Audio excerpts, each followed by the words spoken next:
What's going on, guys? CB Muse here, and I want to take a minute to talk to you guys about something that most musicians that are starting off are missing. So you're probably wondering, well, what is it? This whole video idea stemmed from my FL Studio course. If you guys haven't already checked out my FL Studio course and my music production course, you guys go ahead and check that out. It's free, which is cool. Even to download the software is free. All you literally need is a computer. Check that out if you guys are interested in this kind of stuff. So I made a video about how to make melodies into songs. And a few people asked me about, how I arrange my music. I'm not really sure about, about how to put together a song. So I figured out before I get into how to do it, I want to talk to you guys about why it's so important. Because it is absolutely, probably the second most important thing to your music. Yeah, it's that important. Music is kind of like, I like to think of it as a dish. You're gonna eat something, and if you're gonna have like steak, you're gonna have fries on the side, and you plop the sauce on the side of the plate there, and you give the plate to somebody, there's nothing wrong with that. It's a meal. It's a steak and fries meal.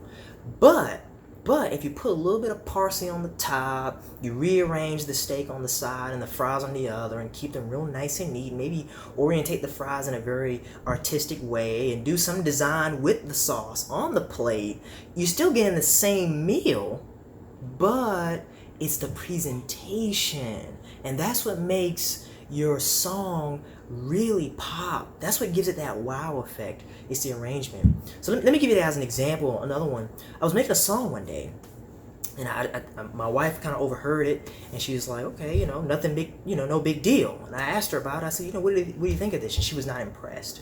And the reason why is because this is somebody that listens to pop music on a daily.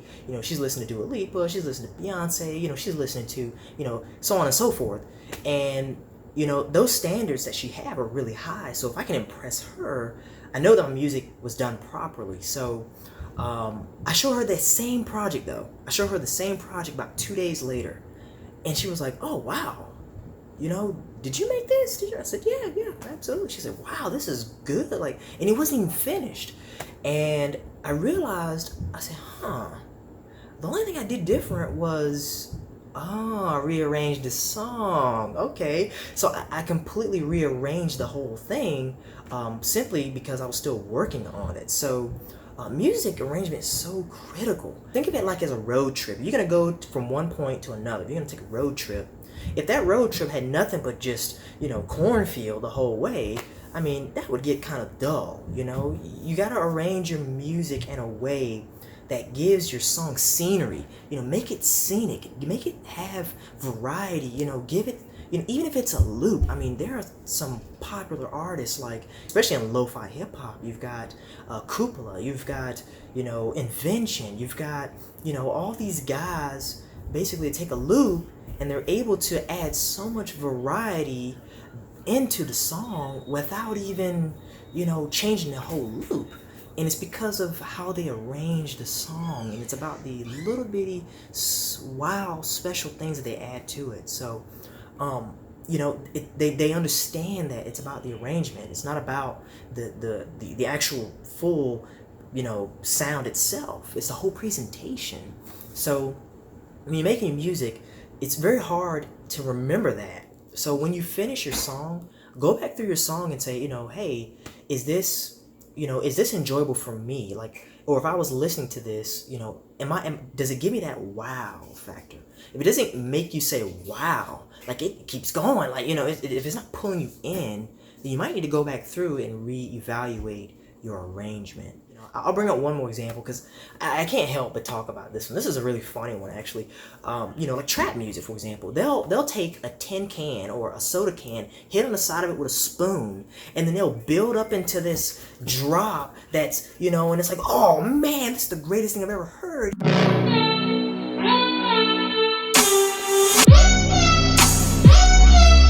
know, and oh, this is some dude banging on the side of a soda can with a spoon. And you're like, you know, it's literally garbage. You're literally listening to garbage, you know. But it's so impressive because it's how they arrange the song, they built up to it, and they drop you off into that. It's the anticipation that it creates. See, so that's why like EDM music is so popular now and common, because people really liked the journey. They like that anticipation, that climax. And so ask yourself, you know, your song doesn't have to be arranged in that way.